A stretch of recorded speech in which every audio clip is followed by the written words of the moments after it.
ये है आपके सामने अरविंद केजरीवाल के भ्रष्टाचार का शीश महल।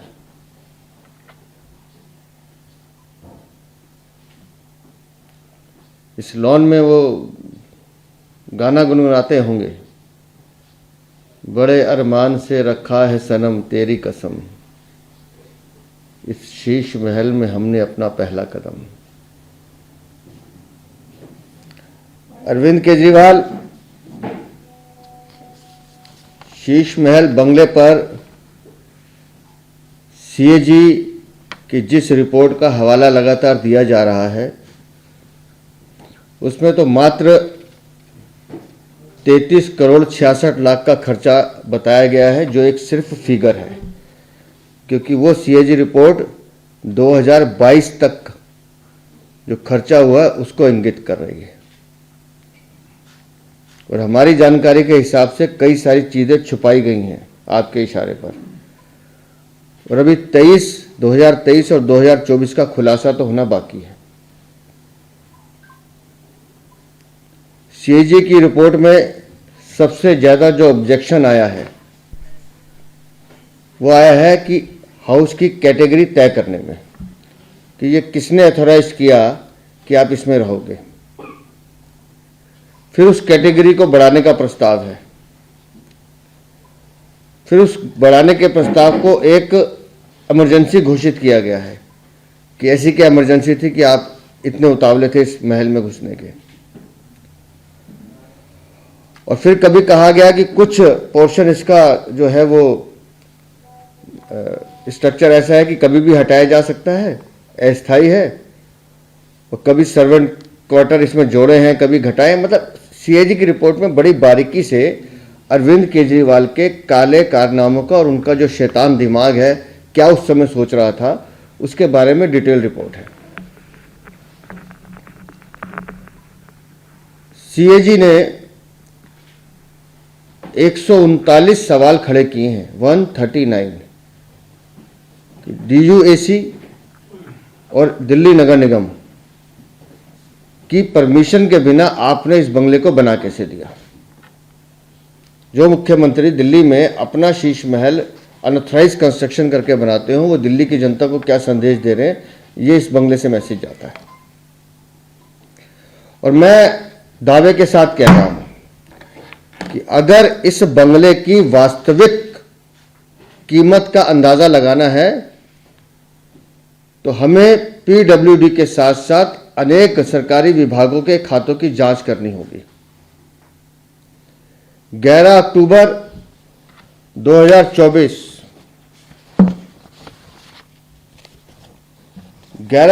2024 की ये इन्वेंट्री जो पीडब्ल्यूडी ने निकाली है कि ये सामान वहां से लापता है, इस खर्चे को भी जोड़ना होगा। और जब हम इस इन्वेंट्री के खर्चे को जोड़ते हैं तो ये लागत सिर्फ 33 करोड़ नहीं, ये लागत 75 से 80 करोड़ पे जाकर रुकती है। इस पूरे खेल में एक बात तो स्पष्ट हो गई, जो सीएजी रिपोर्ट में भी है, कि पीडब्ल्यूडी विभाग जो एक सरकारी एजेंसी है, वो इस पूरे बंगले में सरकारी एजेंसी के तौर पर नहीं, एक निजी संस्था के रूप में काम कर रही थी। उसने पूरी तरह से अपने आप को अरविंद केजरीवाल के चरणों में सरेंडर किया हुआ था। और जिस तरह से पीडब्ल्यूडी के अधिकारियों ने हर फाइल पे हस्ताक्षर किए हैं, ये सीधा सीधा गिव एंड टेक का मामला है कि अरविंद केजरीवाल को खुश करने के लिए ऐसी अनेक ऑब्जेक्शंस को रिमूव किया गया और उसके बदले में अधिकारियों को मौका दिया गया कि आप अभी इसमें पैसे कमाइए, लूटिए, जितना लूट सकते हैं दिल्ली को लूटिए। और भ्रष्टाचार का ये खेल कैसे खुला है, एक एक करके। मुख्यमंत्री के लिए जो मकान चुना गया वो उनकी हैसियत के हिसाब से ऊंची श्रेणी का चुना गया। बंगले का जो पहला एडिशनल ऑल्टरनेशन एस्टीमेट था, ऑल्टरेशन, वो बना 7,91,00,000 का। और जैसे ही वो एस्टीमेट बना, पीडब्ल्यूडी ने इमीडिएट उसे एक ये कह दिया कि ये तो इमरजेंसी है, इसको करना ही पड़ेगा। मतलब ऐसी क्या इमरजेंसी है नहीं बताया, फाइल पे लिख दिया इमरजेंसी है। पहले एस्टीमेट पर 1 सितंबर 2020 को वर्क ऑर्डर जारी किया जाता है। तारीख याद रखिएगा, 1 सितंबर 2020, जब दिल्ली कोविड की मार झेल रही थी। तब अरविंद केजरीवाल अपने घर में बैठ के वर्क एस्टीमेट बनवा रहे थे। और उसके बाद शुरू हुआ भ्रष्टाचार का खेल, फर्रुखाबादी। 1 सितंबर 2020 को वर्क ऑर्डर हुआ 7.91 करोड़। 8 जून 2021 को रसोई और लॉन्ड्री के नाम पर 1,62,00,000 का वर्क ऑर्डर इश्यू होता है। फिर 22 अक्टूबर 2021 को बिना किसी की परमिशन लिए, बिना किसी को दिखाए, सुपर एरिया जो बाहर आप देख रहे हैं, जितनी बड़ी ये बिल्डिंग बनी है, इस सुपर एरिया की वृद्धि दिखाते हुए 9.9 करोड़ का ऑर्डर जारी कर दिया जाता है। फिर आता है 30 दिसंबर 2021। इसको सजाने में, जिसका जिक्र हम इस इन्वेंट्री में कर रहे हैं, इसके अंदर इसको सजाने के नाम पर 5.73 करोड़ फिर वर्क ऑर्डर जारी कर दिया जाता है। फिर 29 जून 2022 नियम कानून सब किनारे कर दिए जाते हैं। इस बंगले में एडिशनल ब्यूटिफिकेशन के नाम पर और ऑर्नामेंटल कामों के नाम पर कि हमने बंगले की जो 7.91 करोड़ थी वो कम पड़ रहा है, अब हमें 9.34 करोड़ का अतिरिक्त ऑर्डर दिया जाए, वो सैंक्शन कर दिया जाता है। और कोई भी वर्क ऑर्डर बिना किसी जस्टिफिकेशन के, बिना किसी अनुमति के पास कर दिए जाते हैं, जिसकी लागत 33.71 करोड़ पहुंचती है। और सीएजी की रिपोर्ट जो लिखा है उसमें पृष्ठ संख्या 127, वो प्रोजेक्ट कंसल्टेंट की नियुक्ति से लेकर प्रोजेक्ट लागत तय करने के सारे नियमों के बारे में सवाल खड़े करती है। मैं सिर्फ एक बात पूछता हूं कि ये जो सीएजी की रिपोर्ट है 2022 तक की दिखा रही है, जिसमें 33.71 करोड़ का खर्चा इसके ब्यूटिफिकेशन पर दिखाया है। अब ये इन्वेंट्री का क्या करें? अभी तो 23 और 24 खुलना है। अब इस इन्वेंट्री की जो पूरी कीमत है वो अगर हम जोड़ने बैठेंगे, जिसका हमने पहले भी बताया कि window curtain operated with motor and track 80 लिए गए, कीमत 5.5 करोड़। कौन सा टीवी है जी? OLED टीवी क्या होता है? सोनी का 16 लिए गए, इसकी कीमत 64 लाख। अब कोई जोड़ सके तो जोड़ लीजिएगा, ये 33 करोड़ से अलग है सब। बॉस के स्पीकर लिए गए 4.5 लाख। और साडा premium full body massage chair 4 lakh. Recliner sofa 10 lakh. 80 वाट फ्री स्टैंडिंग ल्यूमिनियर 9,20,000। 12 वाट LED smart down light 19.5 lakh की लाइट है जी, 19.5 लाख की लाइट है। उसके बाद किचन में आइए, Samsung flex family hub french multi door refrigerator 934 litre. Hotel खोला है क्या है? केजरीवाल घर में होटल खोलते थे क्या? पेइंग गेस्ट रखते हो। इसकी कीमत है 9 लाख। उसके बाद आइए 73 लीटर स्टीम ओवन, ये तो होटल में रखे जाते हैं भाई, ये घर नहीं हो सकता। तो अभी होटल में कितने पैसे लिए किराए के वो भी नहीं पता। ये ओवन है 9 लाख। उसके बाद 50 लीटर 100 वाट माइक्रोवेव ओवन, ओहो 6 लाख। ये अगर उसको मिल जाते उस ज़माने में ओवन इतने बड़े बड़े, कौन था वो जिसने वो तंदूर हत्याकांड किया था, इसको तंदूर लेने की ज़रूरत ही नहीं पड़ती। हाँ, ऑटोमेटिकली क्या है ये पता नहीं, अब लिस्ट ऑन है। स्मार्ट टच स्क्रीन डोर होंगे रेफ्रिजरेटर पे, वो 9 लाख रुपए के। उसके बाद आइए फिर 73 लीटर स्ट्रीम ओवन 9 लाख का। 50 litre 1000 watt microwave oven 6 lakh का। कितने ओवन इस्तेमाल करते हो भैया। Mounted hoods 140 centimetre stainless steel chimney 6 lakh. फिर बॉस सीरीज के built in coffee machines stainless steel and black 2.5 lakh. Bathroom hot water generator air to water heat pump सब आगे पता नहीं क्या है, ये है 22.5 लाख। ये तो मुझे लगता है वो रजिया सुल्ताना भी यूज़ नहीं करती होगी कभी अपने जीवन में। Superior water supply and sanitary installations 15 crore. 15 crore जो हम बार बार कह रहे हैं, क्योंकि इसमें टॉयलेट सीट का जिक्र नहीं है, तो ये मुझे लग रहा है वही होंगे ये superior water supply and sanitary installations. फिर एलजी का कोई 12 केजी का front load automatic washing machine है 2,10,000, नहीं 2 करोड़ 10 लाख है शायद। SS railing staircase covering shop पता नहीं क्या है, ये भी 1 करोड़ 20 लाख।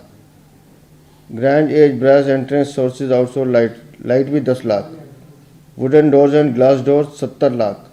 Decorative pillars 36 lakh. अब ये सारे पैसे जोड़िए, जितने करोड़ हमने बोले हैं, तो मेरा जो अंदाज़ा है कि सीएजी की जो 2022 तक की रिपोर्ट बताती है वो सिर्फ बंगलों का जिक्र कर रही है कि इस बंगले में ब्यूटिफिकेशन के नाम पर 33 करोड़ 71 लाख खर्च किए गए, और ये इन्वेंट्री 23 और 24 की अभी जोड़ी नहीं गई है।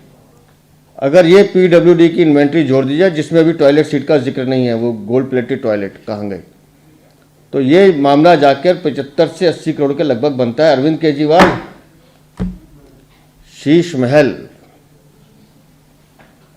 हमने तो एक बानगी दिखाई है आपको, इसके अंदर के काले कारनामे कैसे दिखेंगे। और जो हमारी जानकारी है, अगर वो कोशिश कर रहे हैं हम आपके सामने लाने की, फाइलों पर हस्ताक्षर किस किस के हैं,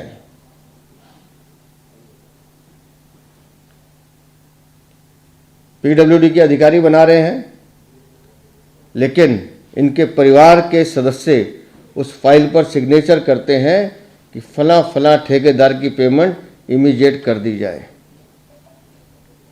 आएगा वो कागज़ भी सामने आएगा, तो आपके सामने दिखाएंगे कि आखिर इस भ्रष्टाचार के खेल में अरविंद केजरीवाल के साथ और कौन लोग हैं जिन्होंने दिल्ली को लूटने का काम किया है, दिल्ली को ठगने का काम किया है, दिल्ली को धोखा देने का काम किया। अरविंद केजरीवाल, ये है तुम्हारी काली कमाई के कारनामे। तुम अभी सिर्फ शराब घोटाले में जेल गए हो, अभी तो ये शीश महल बाकी है, और तुम्हें दिल्ली की जनता को जवाब देना होगा। तुम्हें दिल्ली की जनता को जवाब देना होगा कि ये पैसा आया कहाँ से आया ये पैसा, ये जो इन्वेंट्री का पैसा है, क्योंकि पीडब्ल्यूडी ने तो लिख के भेज दिया कि ये पैसा हमने नहीं दिया है, हमने नहीं लगाया है। तो ये जो पैसा है, ये पैसा कहाँ से आया अरविंद केजरीवाल? इस कमाई का सोर्स तुम्हें बताना पड़ेगा। वो शराब घोटाले से आया है, जल बोर्ड से आया है, पैनिक बटन घोटाले से आया है, शिक्षा के घोटाले से आया है, हेल्थ के घोटाले से आया है, नकली दवाइयाँ बेच के आया है। हर वो घोटाला जो तुमने किया है उसके सोर्स का जवाब तुम्हें देना पड़ेगा। अरविंद केजरीवाल, तुम सिर्फ दिल्ली के नहीं, तुम हर उस व्यक्ति के दोषी हो जिसने अन्ना हजारे पे भरोसा किया था। तुम हर उस व्यक्ति के दोषी हो जिससे तुमने वोट लेकर उन्हें धोखा देने का काम किया है। और ये आपके पाप की कहानी चलती रहेगी जब तक इन आपियों को बाहर ना कर दें। बहुत बहुत धन्यवाद। सर, एक सवाल है, जब भी आम आदमी पार्टी से सवाल पूछा जाता है शीश महल का, वो ये कहते हैं कि पीएम हाउस पे भी तो बहुत ज्यादा पैसा लगा है, पीएम हाउस इतना बड़ा बनाया गया, वो लगा है, सेंट्रल विस्टा की बात करते हैं। सेकंड पार्ट, उस पर थोड़ा अगर आप डिटेल में बताएं। आपने ये कहा कि फैमिली जो है अरविंद केजरीवाल की, वो भी इन्वॉल्व है, उन्होंने साइन किया है फैमिली मेंबर्स ने कई कॉन्ट्रैक्टर्स की पेमेंट पे, तो ऐसा जो एलिगेशन है, बड़ा एलिगेशन, आप क्यों लगा रहे हैं? मैं फिर कह रहा हूं कि साइन के पेपर्स मेरे पास आने दीजिए। इन लोगों ने सरकारी संपत्ति को और सरकारी पैसे को अपने हराम की कमाई का साधन बनाया है। किसकी औकात है जी कि सरकारी ऑर्डर पे वो साइन करेगा कि इस ठेकेदार की पेमेंट कर दी जाए? तो उसका जवाब देना पड़ेगा। और जहाँ तक आप पीएम बंगले की बात कर रहे हैं, जितनी राजनीति मेरी है, जितना मैं जानता हूँ, इसी बंगले में इंदिरा गांधी रहती थी, इसी बंगले में राजीव गांधी रहते थे, इसी बंगले में नरसिम्हा राव रहते थे, इसी बंगले में वीपी सिंह रहे, इसी बंगले में चंद्रशेखर रहे, इसी बंगले में गुजराल भी रहे, इसी बंगले में देवगौड़ा भी रहे, इसी बंगले में अटल जी रहे, इसी बंगले में मनमोहन सिंह रहे, और अब उस बंगले में प्रधानमंत्री रह रहे हैं। तो प्रधानमंत्री का जो निवास है, जो प्रधानमंत्री का कार्यालय है, वो राष्ट्रीय संपदा है। ये किसका है? इसका जवाब दें। और जिस कैटेगरी के आप लायक नहीं है, आपने बिना अनुमति उस कैटेगरी का मकान बनवाने की हिम्मत कैसे कर ली? उसमें ऑल्ट्रेशन कैसे कर ली? आस पड़ोस के 3 प्लॉटों को तोड़कर, 4 प्लॉटों को तोड़कर ये बंगला बनाया गया है। कहाँ है उसकी परमिशन? दिखाइए, एमसीडी की परमिशन है तो।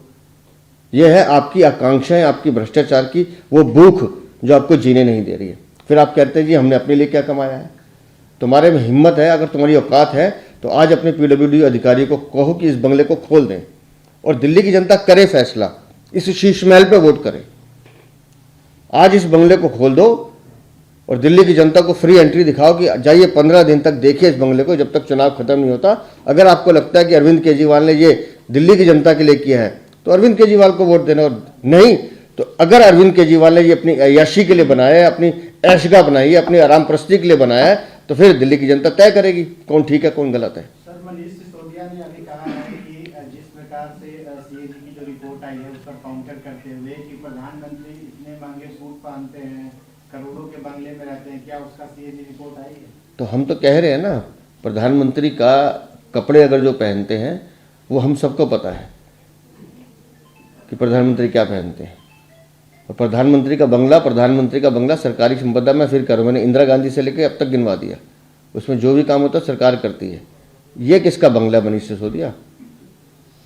और मनीष सिसोदिया एक बात का जवाब देते हैं, इतने अगर वो सत्यवान है तो पटप्रदन छोड़ के क्यों भागे थे?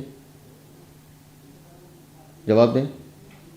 शराब घोटाले में 17 महीने जब अंदर बैठे थे तो कौन सी गीता पढ़ रहे थे? जवाब दें। अरविंद केजरीवाल तुम्हारा भतीजा, मैं नाम लेके बोल रहा हूँ, उसका भी ऑडियो आने वाला है, नहीं बोलना चाहिए मुझे, फिर भी कह रहा हूँ। नरेश बाल्यान से इसके भतीजे का क्या संबंध है ये भी दिखाऊंगा।